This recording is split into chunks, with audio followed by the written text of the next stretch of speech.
get started, I want to go back a little bit. So, in going back, let's talk about when you first met. What was that like? Well, we actually met on a job. We were both working for the same company at the time. And prior to that, you know, I was going through things in my own life, getting out of a relationship. And the funny thing about it, when I saw her, the first thing I remember about my wife, she had on a leopard skin colored outfit. And I was like, ooh. But then I would see her days after, and I was like, man, she's such a pretty woman, but she looked sad. And we kind of, I can let her tell you how we hooked up, but when I saw her, I was like, man, she is so pretty, but why is she looking so sad? Probably looking sad is because I had really just gotten out the military and was going through had been through a previous relationship myself, and then just moving back home, it wasn't what I thought it was. So I was basically working 2 jobs trying to get myself back on my feet so I could get back out on my own. So that's probably where the sadness came from. What year was that? Do you recall? About 1994. I'm thinking it was 93. It was 94 because I started working there in I'm March thinking of it was 93. I started working there March of 94. See, this is what happens when you got a long history together. It was March Right. of 1994 when I started working there. Because you know, everything that transpired that year.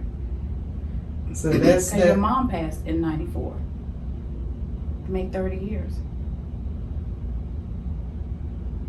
So y'all have known each other 30 years. for 30 years, Mhm. and you've been married now for 26. Yes.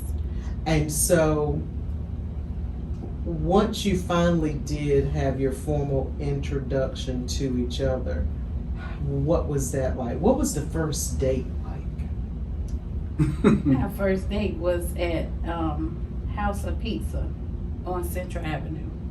That was our first date, and we traditionally... I think you need to go back before that, how we kind of really got together, sitting at the desk in that office. At the office And where... what were you doing? Oh, I was at the job.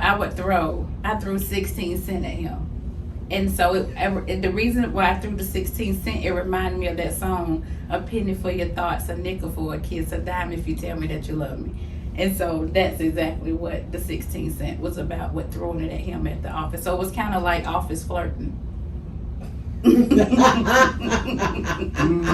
I love it. I love it. I love it. And that's one of the things I remember about you is that you would take the finest things and add purpose to it. Mm-hmm. So 16 cents, you tossed it his way, Mm-hmm. and then what happened? I think I had asked her out on a date. You asked me, could you Yeah, cook for could I me? cook for her? Yeah. And I had a 1-bedroom place, and she came over. I can't remember what we had that evening though. We had But sweet peas, mashed potatoes, and you made something smothered with gravy. That's what we had. wow, I never would have remembered that. That's what we had. Some sweet peas, mashed potatoes, and yeah. So after the first date, after the dating phase, when was it that you felt the draw to say, I want to be with her for the rest of my life? Well, it was probably, I think we were together for, It was the anniversary date, July 2nd. well, 3 years. Well, July 2nd is when we made it official to be a couple. You know, I always say our date anniversary for dating. Mm-hmm. But what's the acronym you use? Define the Define the relationship. We relationship. DTR. No idea what that was, but I think it was even before that. We were at a function at her brother's house, and she was sitting in a swing, and it was warm, And it was just something watching her in that swing, and I looked down at her feet, and I was like, wow, she got pretty feet. And, you know, as a man, sometimes it's physical things that you get attracted to, but it was more than that. It was like when she was swinging, and there was a lot of people around, but all I saw was her. I think that's when I knew at that point, because she had on some like black pants. I think she had a vest on and a shirt. But I think that was when I knew. Girl. I knew. I mean, the detail. Mm-hmm. I mean, so because we tend to know as women before they do. When did you know, and what were your cues to really know that God was knitting the two of you together for a lifetime? I knew probably that year that I knew I wanted to be with him because of how much he was very like attentive to me. He did not pressure me. He did not push himself on me. He was just very patient. It was one of those where he wasn't controlling or anything like that. He was just like an all-around good person. And it's one of those things to where I'm like, no, nobody else gonna have this one. No, because it was just like, I don't know, he was just like, he was so in tune to my emotions. He was in touch with my emotions. He may not have been the wealthiest person, had all the money to shower me with gifts and things, but where I was at that point, he reached me there, and I knew that he reached me emotionally more than in a financial way to try to shower me with gifts and try to win me over. And so he touched me here. So that's when I knew that year. And I knew because he talked about his mom and his grandmother, and I knew that the way he talked about them, I knew they raised him to be a good man, to take care of his wife. And he would be a good partner in life because of all the qualities that they put into him. I could say sometimes he's spoiled, but it's a good spoil that they did. So in terms of being ready for marriage, were there things that you as a man felt like you needed to have in place before you asked her hand in marriage? Absolutely. Like I said, I had gotten out of a relationship, and marriage was the furthest thing from my mind, but I wanted to have a house, already a career started. I didn't want to, like I said, pressure her, because you moving your woman into a home, you would want her to have some say-so into a place that you're going to be sharing the rest of your life. But just some of those things, be emotionally secure, financially secure, things like that, because when we met, as she mentioned, getting out of a relationship and dealing with the loss of my mother, and it was like, it was kind of overwhelming, and I didn't have anyone to really reach out to, and we kind of just met when that happened, so I didn't want to pour all of that into her when I just met her. But yeah, just some of those things, having being secure in who I am as a man before. Will you marry me, dear? I've got everything right here for you to come to. All you gotta do is say yes. And you said? Yes. But even with him saying that, like he said, his mom passed away early on, and he didn't want to dump that on me. But I was trying to assure him that it was okay, because I knew, like I said, how he talked about his mom and the relationship there. I knew that hurt him, but I know he probably didn't feel like I would understand because I still had my mother. So it's hard to say I understand what you're going through when you're not going through the very same thing. You can be empathetic, you know, toward that person, but as far as saying I understand would be the cheating on him, because I still had my mother. So the feelings that he was feeling, I really couldn't understand those feelings. So it, you know, and I didn't want to pressure him because of what he was going through, but I gave him, you know, his space with not trying to smother him. But I assured him that, you know, I was there for him, to support him during that time, to where I even told him, you can share my mother with me even before she was his mother-in-law, just so he could still have that mother figure in his life. Wow. You telling me some things I ain't even know about.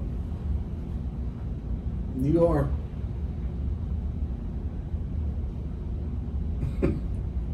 So let's fast forward 26 years of marriage. What would you say has been your greatest memory of the 26 years?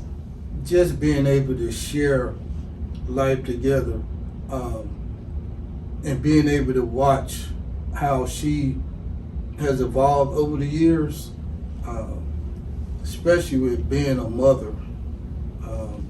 That's one of the probably the best gifts she could have ever given me. And it's ironic that you talked about that when my mother passed. Now, we're going to be open and honest. And this is not me uncovering her, but...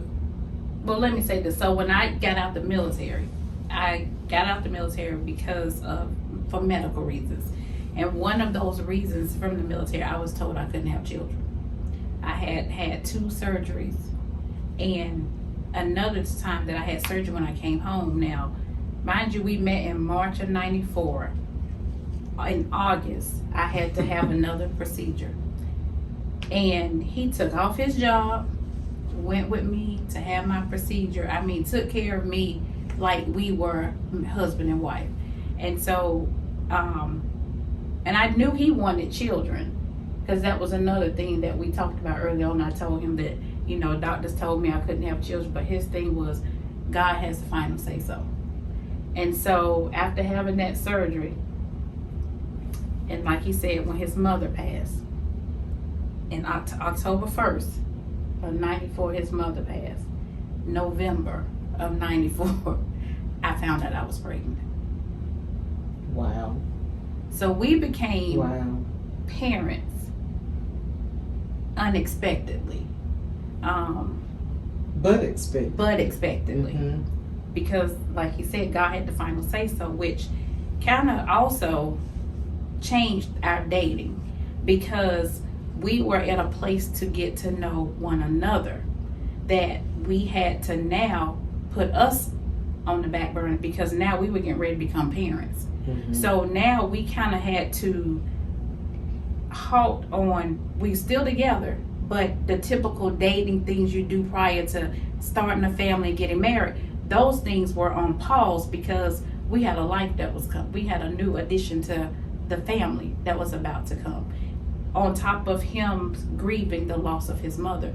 And so it just reminded me that when one person leaves, they make room for another person. So I was like, this is what that means. And so that's how it happened for us, with things going as fast as they did. Well, God is the giver of life. That's right. He's the one who takes it as well. Mm-hmm. So he knew in his time and what he was doing, and he also knew what needed to happen to get you through that grieving process of your mother. You were grieving because you had been told that you couldn't have a child. Right. And so God had to show the both of you that he is bigger than any word here in the earth, because his word shall not return void. Absolutely. He knew what his promises were for you and why he brought the two of you together. So hearing that Toni got involved in even your medical processes early on, before you got married. See, we do abide by the law of the land, but when God knits your souls together, he knits your souls together. And we know from a biblical standpoint what true marriage really is. And so you were married even before you went to the altar and signed the paper and going through all the traditional processes that we do here in the earth. But God had already married the two of you. And soul ties between husbands and wives gets very little attention in the world of Christendom. We can always talk about soul ties of unhealthy relationships, but we never really talk about the soul tie, the healthy relationship, the ordained soul tie between a husband and a wife, and identifying when God actually makes that tie. Because all along, from the very first time you meet each other, He's knitting your hearts together so that the two of you truly do become one, much like He did in the book of Genesis with Adam and Eve. So let's talk about how parenthood changed your marriage. Well, I would say because of believing into saying I could not have children, I never began to frame my mind to be a mother.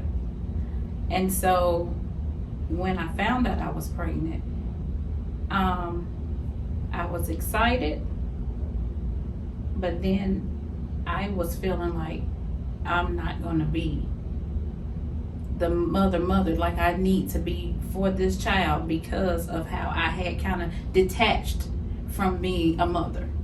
But on the other hand, as far as him being told that I was pregnant, he had always talked about wanting to be a father. As a matter of fact, I labeled him. He was such a great father. I nicknamed you what? Super Dad. Super Dad. Because he is so like hands-on. He was like very, very hands-on to where even when I went to the hospital, had the baby, he stayed at the hospital with me every day. I mean, spent the night, to the point where he in the bed with me at the hospital. The nurse comes in every 4 hours to do your vitals. He's like, can they not just come in here? I said, honey, who is in the hospital? You know, this is what they do. So, but it caused us to grow up. I would think it caused us to grow up. It challenged us as far as being parents. It challenged us. Especially as parents, but you know, I didn't look at it as a challenge as a man, but within our relationship, because I was like, this is what you do as a father. You know, you take care of your kids, because it was our daughter. She was first born, and that's my baby. I even have a picture of her. I looked at it yesterday in the hospital. She was probably a couple of days 2 days old. And I'm looking at her, holding her, looking down. You don't see my face, just my head. I did have hair back then. Nice haircut too, but he was putting a t-shirt on him. Yeah, and it was a challenge between her and I, because we still getting to know each other. But being a father, that was a joy. Which is why I called him Super Dad. Because, you know, and I said, oh, so now, like you said, getting to know one another, it's like, okay, now you don't really want to get to know me. You want to know this little girl right here. So, you know, like I said, it as a woman who just having a child, just getting into the relationship, I did feel a little left out, because now all of the attention was going to this child. I know you lying. I told you that, and so, but You never told me that. I told you that's why I would call you Super Dad. Yes, I did. I would call you Super Dad. There he go. Now he can't remember the details in Yes, and that's why I would call you Super Dad.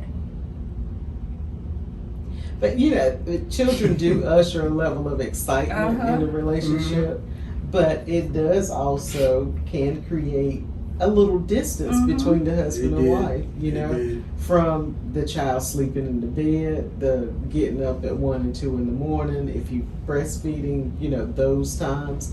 And sometimes one spouse or the other can feel a little neglected.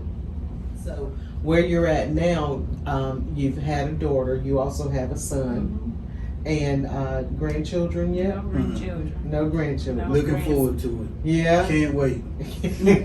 Can't wait. But we are ready to be grandparents when they're ready to be parents. When they're ready to be Yes. parents. I know that. I understand Yes. that perfectly. Like, how did you manage coming into a closer connection with each other after the children were gone? I Well, think we go ahead. started when they got older. I mean, as like my son when he was off to college, and my daughter, of course, working, doing her own thing. We had started reestablishing being us because they were independent. We had started back scheduling date nights. So I was sad when my daughter was leaving the house, but it just gave us more like freedom around the entire house versus being just in our room with but you know, being in the room like being lovey-dovey, touchy, feely, you know. It was now we had free reign over the entire house because nobody else was there. But like I said, but for the most part, we had kind of pretty much started the pre-empty nester before they left. No, I agree. It wasn't really a challenge because just thinking logically as a man, I'm like, that's the next step in the process. Yeah. They go to work or go to school and they move out. So I wasn't like, oh, my baby gone. You know, I don't get to see her every day. But, you know, I did miss her. But as far as her and I, like she had already planned on, well, when my daughter gets out, I'm going to change her room into a closet, which is what she did. So she already had it in her mind, you know, some of the things like that. But I did the same thing. yeah, it was. Called the closet company. It wasn't came really in. a big challenge, you know. It was just part of the process. Grow. That I had to understand. I kept saying they're gonna grow and go. They grow and go, and so. But yeah, so, and the good thing about, like I said, the good thing with us reconnecting with one another, like you say, during the seasons that marriages are tested. Mm-hmm. And so as we recommitted back to one another during those rough times, that's what made it easier for us to not, when the children go, that we were so involved in their lives that when they go, we looking at each other like, okay, what do we do? We had started already. We had already reconnected as the couple because we, you know, it says God, the husband, the wife, and then everything else. And so a lot of people operate with the umbrella turned upside down, where it's everything else, the kids, the spouse, and then God when something happens. So we had already gotten our house back in order. To where that's how we operated, so it made it easier when That's they left. good. If you have just some words of wisdom that you could share, you to the women, you to the men, about marriage, what works, what doesn't work, you know, what should they look forward to, and why is marriage even important in the first place? Well, the one thing I would say is communication. Miscommunication, not assuming. And also the biggest thing I would say is, if you haven't told it to your spouse, don't tell it to somebody else. A lot of things that, like with us, one thing I've never done is go to my mom and talk about my husband to my mother. I'm just very private when it comes to my marriage. It's not that I'm private to where I don't want to help somebody else if they're going through the very same thing, but I need to process what it is I'm going through, get through it before I can help somebody else. So the biggest thing is, I would feel if you don't have an example of what that person is going through, then all you're giving them is your opinion. And instead of giving your opinion, you can just give them the word of God and just pray for that couple. But as far as, like I said, what advice I would give to another couple is respect your husband and never assume something that he doesn't know anything about. So the unspoken word, like, I can't expect him to fulfill or understand why I'm upset about something I've never communicated to him about, because it's not fair to him. And so there's been times I have done that, and he's not knowing while I'm upset because I never told him this is something that bothers me. So you can over communicate, but the one thing that each couple has to do is you have to communicate your needs to one another, regardless if don't feel that it's simple, it's something so small or something so big. And don't put an expectation on your spouse or something you want him to do that you're not willing to do. That's really good. That's great advice. That's wisdom. Look, that's wisdom tried and true. Love it. We need to bottle that. Put it in a bottle, put a cork on it, and when we need it, pull that cork out. I agree with that though. Communication is the key. I mean, that's within any relationship, but with a man, of course you want to have things in order. You want to, be financially secure, have your career started, and be able to invite this person into your life. But I watch a lot of YouTube sometimes, and I heard this guy was talking about, what did he say? You better go to that family reunion. You got to get to know not only your potential wife, but you got to get to know that family too. You need to know that family because you need to know why she acts like that. She got a relationship with her mother. How's the relationship with her dad? How's the relationship with her siblings? Because even though you're not marrying the family, you bring in some of those traits, some of those,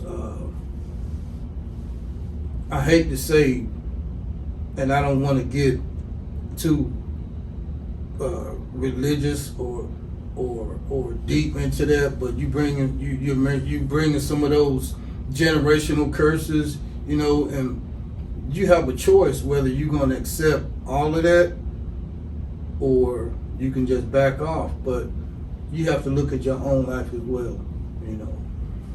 How was my relationship with my dad, my mom, my family, because she's going to be a part of that as well.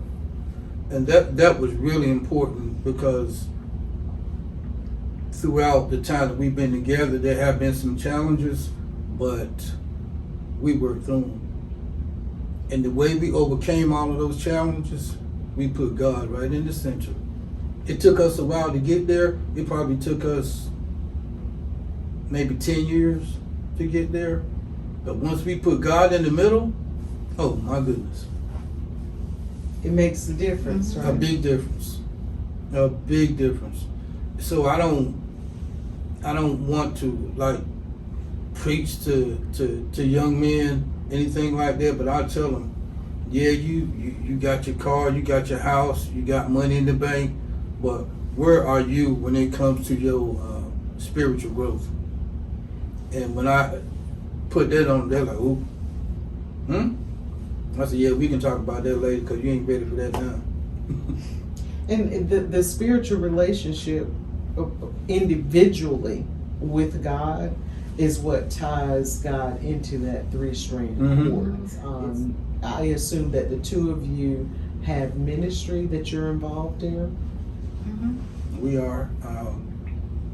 And the fact that you mentioned that was part of our growth because we were at a church at one time, but we left for the reasons we left. And we were looking for a church, and I was at the point where I was like, I'm done with it. But she went to visit a church and really felt connected and invited me to go. I was like, all right, I'll go. I went, and it just blew me away. It was a different, I don't want to say style of preaching, but it was more teaching than preaching. And that's what really drew me in, especially when it comes to the man being head of the household, the man praying over his wife, praying for his kids, praying for himself, praying for others, because, you know, I was like, praying. I can't do that, but now it's like, I gotta pray. I have to pray each and every day. And we got to a point to where, you know, being together as long as we did have some struggles. We had to go through that counseling, and that counseling lasted 4 or 5 months maybe. That's a long time to be in counseling. But oh my goodness, it was so rewarding, and we just became connected like I never would imagine in my entire life being with her. That's when we understood that he's not responsible for my happiness. He enhances my happiness, but ultimately I'm responsible for my happiness. And that's where some wives get upset with their husband, because they say, you don't make me happy, but you are not happy within yourself. And so now you put the pressure of him making you happy, and it's unfair.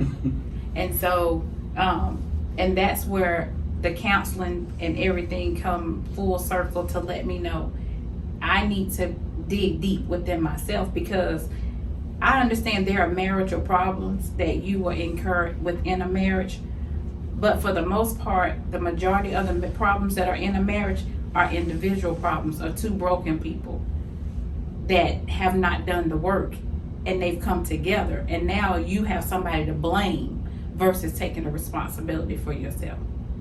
And that is so true, because a lot of times we find that when we're entering into marriage, we enter as we are, right? The same way we walk through the door to the church, as we are. And so we're not thinking about trying to heal the open wounds that we have from childhood.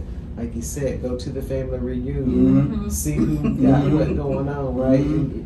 But we're not thinking about that, because in our mind, we are good, right? He should be blessed to have me. Right. She should be blessed to have me in her life. I mean, she should be thanking me that, you know, I'm, you know. When he talks about praying and having to pray all the time, there are times when he's called me at work and I'm not at my desk, but he will pray that prayer on my voicemail.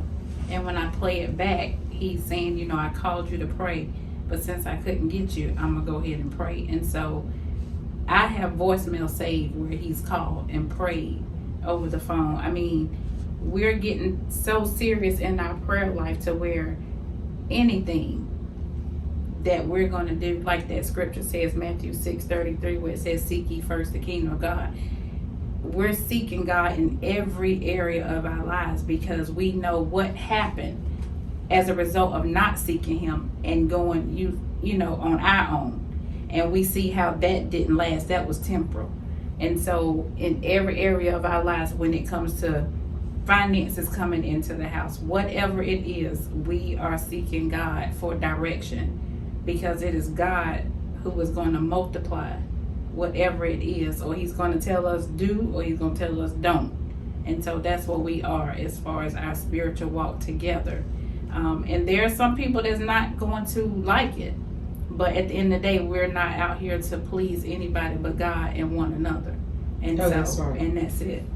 That is so good. Now, I hear you saying wow, because I didn't know the how God is pouring out his spirit upon you in this vein of prayer and intercession for one another. But what did I have you do before we started this? Pray. Yes.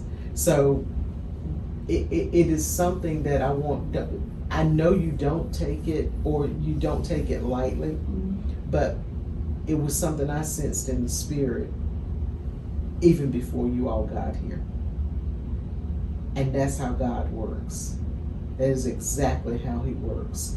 So your ministry going forward will be to teach others exactly what God has poured out upon you. And let no man, no woman, no person, no place, no thing stop you from doing what God has called you to do.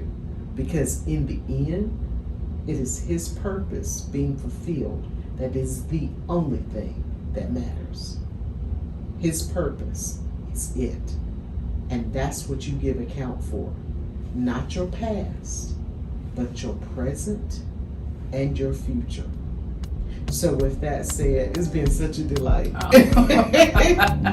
It has been such a delight to have the two of you just sharing purely and earnestly about the realities of marriage and relationships.